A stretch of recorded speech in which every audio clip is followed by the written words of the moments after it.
Imaginez un instant votre foyer dans la pénombre. Aucun bruit étrange ne se fait entendre. Personne ne frappe à la porte. Et pourtant, vous ressentez un poids invisible, une inquiétude que vous ne savez expliquer.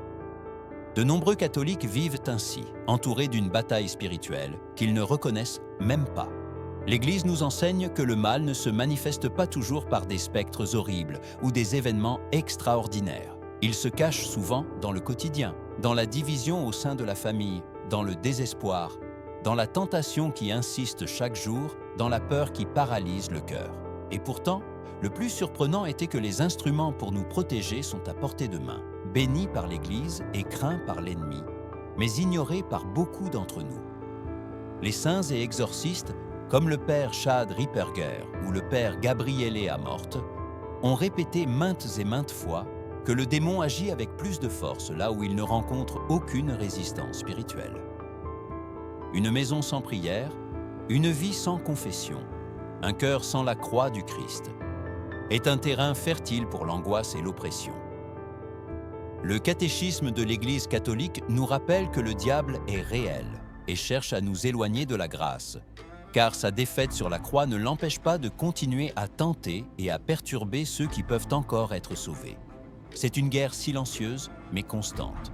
C'est pourquoi, en commençant ce chemin de foi, je veux vous inviter à un geste simple mais profond.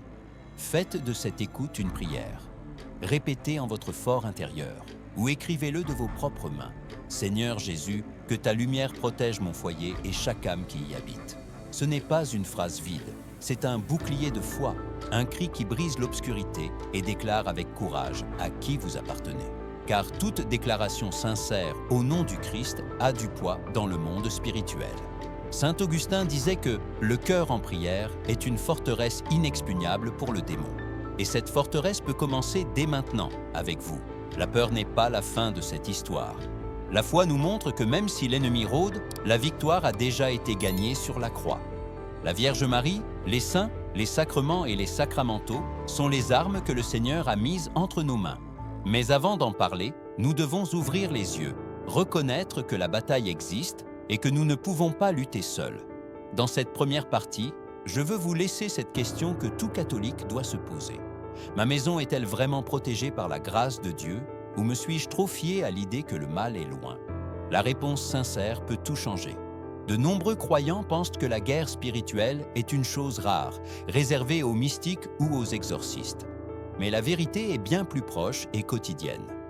Le père Chad Ripperger l'explique sans détour. Le démon ne perd pas de temps avec ceux qui lui appartiennent déjà. Son objectif, ce sont ceux qui essaient de grandir en grâce. Cela signifie, frères, que si vous essayez de prier davantage, de vous confesser fréquemment ou de vous approcher de l'Eucharistie, vous serez inévitablement la cible d'attaque. Il ne s'agit pas de fantômes ni de spectacles surnaturels, mais de petites failles que l'ennemi exploite. Découragement au lever, discussions qui surgissent sans raison, tentations qui reviennent sans cesse, pensées de désespoir qui volent la paix. Le catéchisme de l'Église catholique, au numéro 409 et 1707, enseigne clairement que toute l'histoire humaine est une lutte dramatique entre le bien et le mal, la lumière et les ténèbres. Et dans cette lutte, aucun de nous n'est un spectateur neutre. Chaque pensée, chaque décision, chaque prière ou son omission nous place d'un côté ou de l'autre. Saint Pierre avertit dans sa première lettre « Votre adversaire, le diable, comme un lion rugissant, rôde, cherchant qui dévorer. Résistez-lui, ferme dans la foi. » 1 P 5, 8, 9. Paroles fortes mais nécessaires, car la tiédeur et l'ignorance sont les plus grands avantages de l'ennemi. Au long de l'histoire, prêtres et saints ont rapporté des phénomènes inquiétants dans des foyers sans protection spirituelle. Chambres glaciales, ombres inexplicables, voix qui murmurent dans la nuit, rêves tourmentants.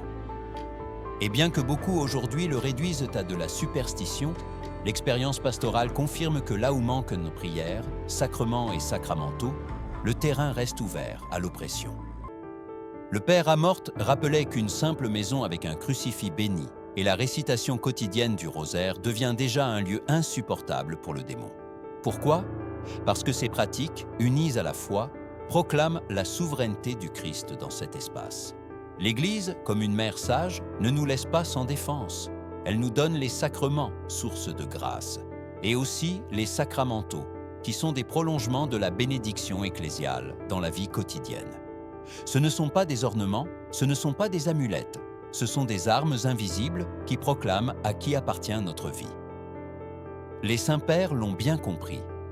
Saint Athanase disait « Le signe de la croix, fait avec foi, effraie les démons et protège les fidèles. » Et il ne se référait pas à un geste magique, mais à une proclamation vivante de foi. C'est pourquoi, avant de connaître chacun des sacramentaux les plus puissants, il est crucial de comprendre cette vérité. La bataille spirituelle n'est ni un mythe ni une exagération. Elle est réelle, quotidienne et silencieuse. Et si nous ne nous préparons pas, l'indifférence sera notre plus grande vulnérabilité. Mais si nous nous armons des outils qu'offre l'Église avec la prière et une vie de grâce, alors aucune ombre ni tentation ne pourra nous ravir la paix.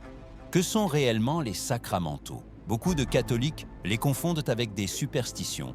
D'autres les voient comme des objets optionnels, démodés ou purement symboliques. Mais la vérité de l'Église est claire. Les sacramentaux sont des signes sacrés institués pour préparer les fidèles à recevoir la grâce et pour sanctifier les diverses circonstances de la vie.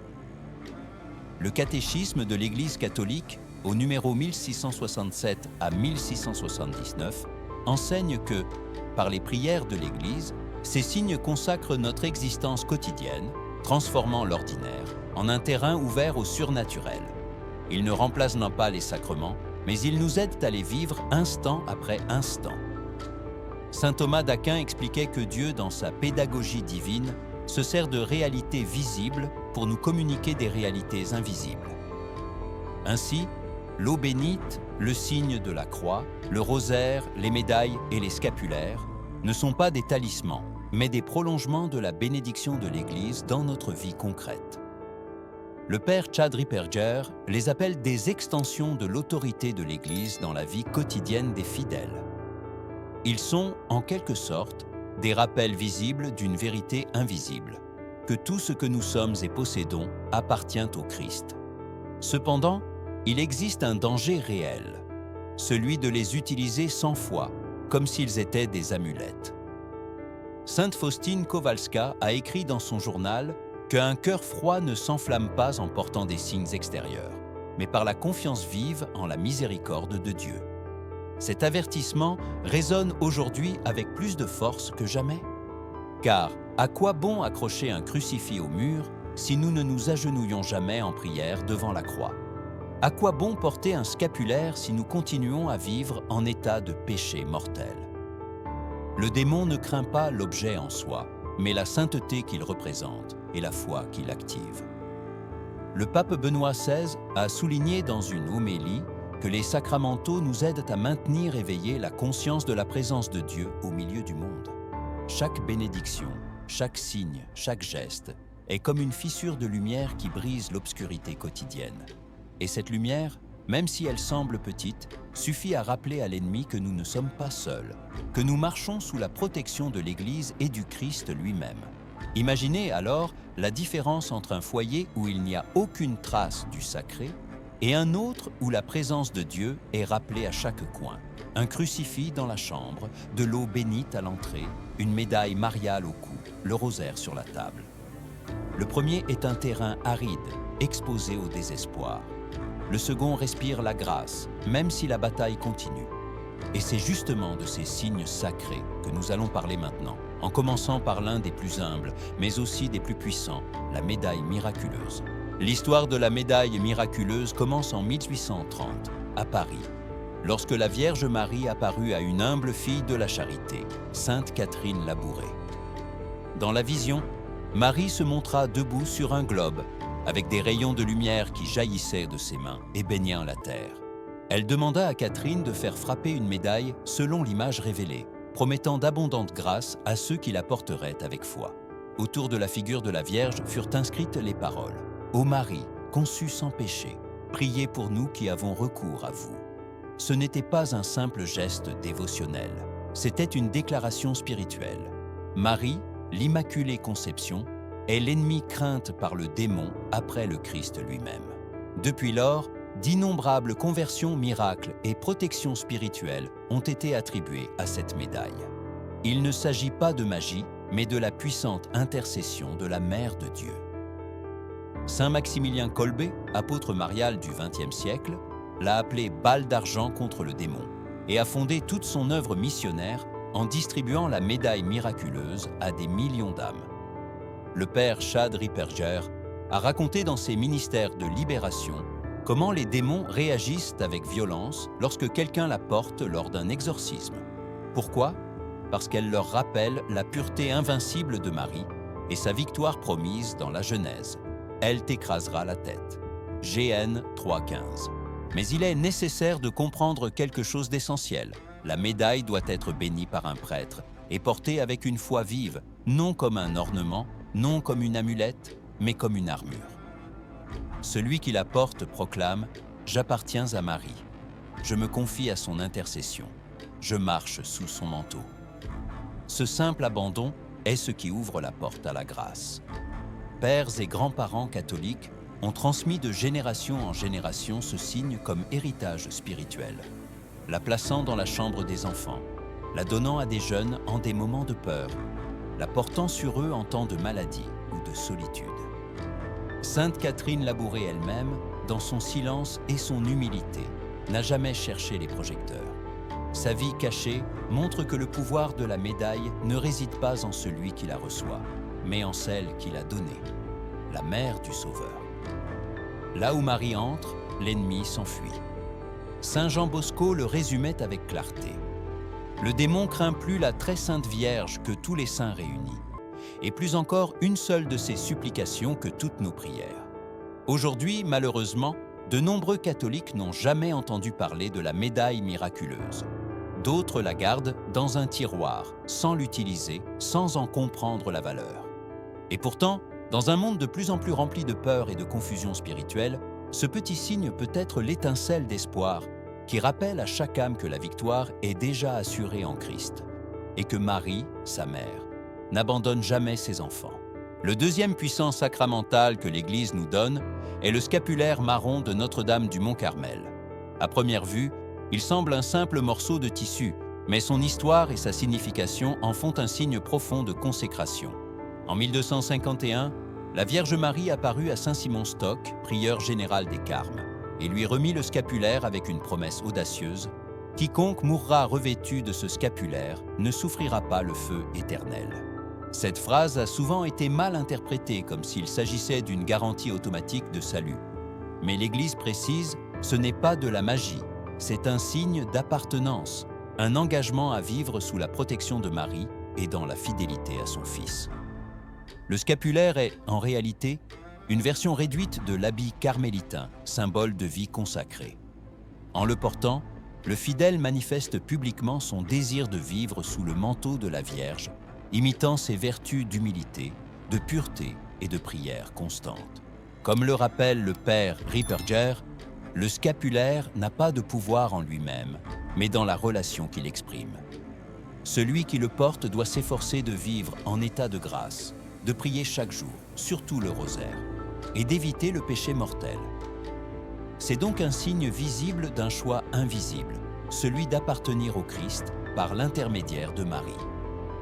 Au long de l'histoire, papes, saints, soldats et simples laïcs ont utilisé le scapulaire comme bouclier spirituel. Saint Jean-Paul II le portait avec dévotion, et Saint Pio de Pietrelcina, le Padre Pio, encourageait les fidèles à le revêtir avec confiance. Il existe des témoignages de scapulaires retrouvés intacts sur les corps incorrompus de saints, ainsi que de miracles de protection lors d'accidents, de conversions soudaines sur le lit de mort, et même de guérisons physiques attribuées à son usage. L'enrôlement dans le scapulaire doit se faire par l'intermédiaire d'un prêtre lors d'une brève cérémonie qui unit officiellement le fidèle à la spiritualité carmélitaine. À partir de ce moment, tout scapulaire porté remplace le premier, et la promesse continue. Mais avec cette promesse naît aussi la responsabilité de vivre selon l'Évangile, de prier avec constance et d'aspirer à la sainteté. Car, comme l'avertissent les saints, le démon ne craint pas le tissu, mais la fidélité du cœur qui le porte. En temps de peur ou de tentation, il suffit de toucher le scapulaire pour se rappeler que nous ne sommes pas seuls, C'est un geste silencieux mais puissant. Nous sommes enveloppés dans le manteau de la Mère de Dieu. Et comme l'enseigne la tradition, là où Marie étend sa protection, l'ennemi ne peut pénétrer. Le scapulaire n'est donc pas un simple sacramental de plus, mais une déclaration constante de confiance. Chaque jour, chaque heure, nous marchons sous le regard aimant de la Vierge du Carmel. Parmi tous les symboles chrétiens, aucun ne cause autant de terreur aux démons que le crucifix. Il ne s'agit pas d'une croix vide et décorative, mais de l'image vivante du corps du Christ crucifié, avec ses plaies, son sang et son don total de soi.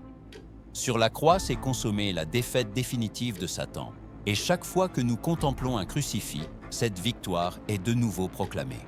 Le père Chad Ripperger raconte comment, lors des exorcismes, les démons hurlent, se tordent et détournent le regard devant un crucifix béni. Ils savent que cette image est la proclamation de leur défaite éternelle.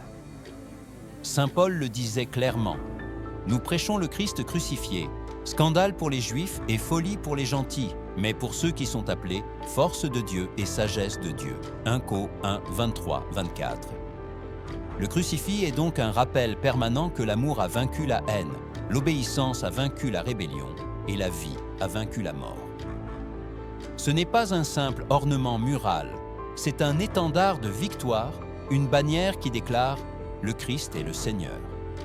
Tout foyer catholique devrait avoir au moins un crucifix dans chaque pièce principale.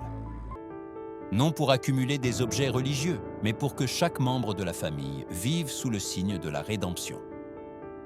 Placer un crucifix béni au-dessus du lit, le porter au cou, le tenir en prière, le mettre à l'entrée de la maison. Ce sont des actes simples qui proclament à qui appartiennent notre vie et notre foyer. Un prêtre a un jour conseillé à une femme qui souffrait de cauchemars continus de placer un crucifix au-dessus de sa tête de lit. Depuis cette nuit-là, elle ne fut plus jamais tourmentée. Saint Jean-Marie Vianney, le saint curé d'Ars, disait souvent que le démon tremble quand il voit la croix, parce qu'il sait qu'il y a perdu ses esclaves. Et il avait raison. La croix n'est pas un morceau de bois ou de métal, c'est le signe du sacrifice parfait, du sang versé pour notre salut. Chaque fois que nous embrassons un crucifix avec foi, nous nous rappelons que nous ne marchons pas seuls, que le prix de notre liberté a déjà été payé. Et cet acte simple est un coup direct contre l'orgueil de l'ennemi. C'est pourquoi, si vous voulez renforcer votre foyer contre les ténèbres, commencez par ce signe fondamental. Placez un crucifix béni dans votre maison, révérez-le chaque jour et laissez-le être le phare qui illuminera vos nuits et vos batailles. Car celui qui s'accroche à la croix ne craint pas les ténèbres. Il sait que sur le bois glorieux, le Christ a déjà vaincu. Le quatrième sacramental que l'Église nous offre comme arme de protection est la médaille de Saint Benoît. À première vue, elle ressemble à une médaille simple, sans ornement voyant, mais son pouvoir spirituel est immense. Au recto apparaît Saint Benoît tenant la croix et la règle de son ordre. Au verso, une croix entourée d'inscriptions mystérieuses en latin. Ce ne sont pas des lettres au hasard. Elles forment des prières d'exorcisme que l'Église a récitées pendant des siècles. Crux sacra sit mihi lux, que la Sainte Croix soit ma lumière, non draco sit mihi dux, que le dragon ne soit pas mon guide. Et l'invocation la plus connue, Vade retro Satana, retire-toi Satan. Ne suggère pas de vanité, ce que tu offres est le mal. C'est le langage du combat spirituel direct. Saint Benoît, père du monachisme occidental, fut connu pour sa lutte contre le mal et son pouvoir d'intercession face aux ruses du démon. Les moines bénédictins, pendant des siècles, ont porté cette médaille comme signe de la victoire du Christ sur les ténèbres. Le père Ripperger confirme que dans les foyers sous oppression, le placement de médailles de Saint Benoît, bénies sur les portes, fenêtres ou lits, apporte une paix tangible. Mais il avertit toujours de la même chose, une bénédiction générique ne suffit pas. L'Église a établi un rite spécial d'exorcisme pour cette médaille que tout prêtre peut conférer si on le lui demande. L'utilisation de la médaille est vaste. On peut la porter sur le rosaire, l'accrocher aux entrées de la maison, la placer sous l'oreiller, dans la voiture ou la porter au cou. Non pas comme une amulette, mais comme une proclamation visible de foi. Le démon reconnaît dans ces inscriptions la voix de l'Église, l'autorité du Christ, et il s'enfuit. Saint Benoît lui-même enseignait à ses moines à rejeter avec fermeté toute tentation par le signe de la croix et des mots de prière. La médaille condense cet esprit. C'est un rappel constant que le chrétien ne marche pas seul, mais sous l'étendard de la croix. On raconte des témoignages de personnes qui, en recevant la médaille bénie, ont expérimenté un soulagement au milieu des maladies, une libération des peurs nocturnes ou la paix dans des lieux auparavant chargés d'inquiétude. Une famille en crise, tourmentée par des disputes et des ombres inexplicables, a retrouvé le calme après avoir placé des médailles de Saint Benoît à chaque entrée de son foyer et être revenu au sacrement de la confession. Cela démontre une vérité fondamentale. La médaille, comme tout sacramental, n'est pas efficace en soi, mais lorsqu'elle est unie à une vie de prière, au sacrement et à la foi vécue sérieusement. En portant ou en plaçant la médaille de Saint Benoît, nous ne proclamons pas une superstition, mais une réalité. Cet espace, cette vie, ce cœur appartiennent au Christ et non à l'ennemi. Et quand cette déclaration est faite avec foi, l'enfer entier le sait et recule. Nous arrivons au point crucial. Il ne suffit pas d'accrocher des médailles, de porter des scapulaires ou d'orner la maison de crucifix. Le père Ripperger avertit clairement, le démon ne craint pas les objets, mais la sainteté. Une femme qui remplissait son foyer d'images, de rosaires et de médailles, mais qui n'allait jamais à la messe ni ne se confessait, continuait de souffrir l'oppression du mal. Ce n'est que lorsqu'elle est revenue au sacrement que l'obscurité a disparu. Cette expérience reflète l'enseignement de l'Église. Les sacramentaux sont des signes qui disposent l'âme à recevoir la grâce, mais sans une vie de conversion, ils deviennent des symboles vides. La clé est d'unir les signes extérieurs à la foi vive, l'eau bénite aspergée avec confiance avant de dormir, le sel exorcisé utilisé avec révérence à l'entrée de la maison, le rosaire récité avec le cœur, la confession fréquente qui purifie l'âme. Tout cela forme un bouclier complet. Saint Pio de Pietrelcina disait « Le rosaire est la chaîne qui lie le démon ». Et sainte Faustine rappelait dans son journal que la miséricorde de Dieu coule avec abondance vers celui qui s'approche humblement du sacrement de la réconciliation. C'est là que l'ennemi perd son pouvoir, car l'âme retourne à la lumière de la grâce. La bataille spirituelle est réelle, et beaucoup d'entre nous l'ont ressentie sous forme de peur, de tentation constante ou de discorde familiale. Mais l'espérance est plus grande. Le Christ a déjà vaincu. Le démon aboie, mais il est enchaîné. Saint Augustin l'expliquait avec une image puissante. Satan est comme un chien enchaîné. Il peut aboyer fort, mais il ne mord que si tu t'approches trop. Si nous demeurons en état de grâce, il ne pourra pas nous toucher. Et les sacramentaux deviennent des rappels visibles de cette vérité invisible.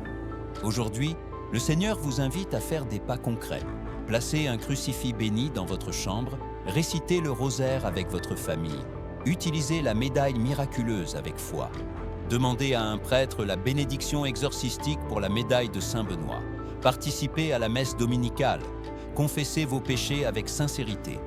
Ne vous appuyez pas sur les objets comme des talismans, mais sur la grâce qu'ils proclament. Et partagez ce message avec ceux que vous aimez. De nombreux foyers ont besoin de se rappeler qu'ils appartiennent à Dieu. Si vous êtes arrivé jusqu'ici, ce n'est pas par hasard. L'Esprit Saint vous appelle à renforcer votre foi, à ne pas vivre dans la tiédeur. L'obscurité est réelle, mais la victoire l'est aussi. Le Christ règne, Marie intercède, l'Église nous guide.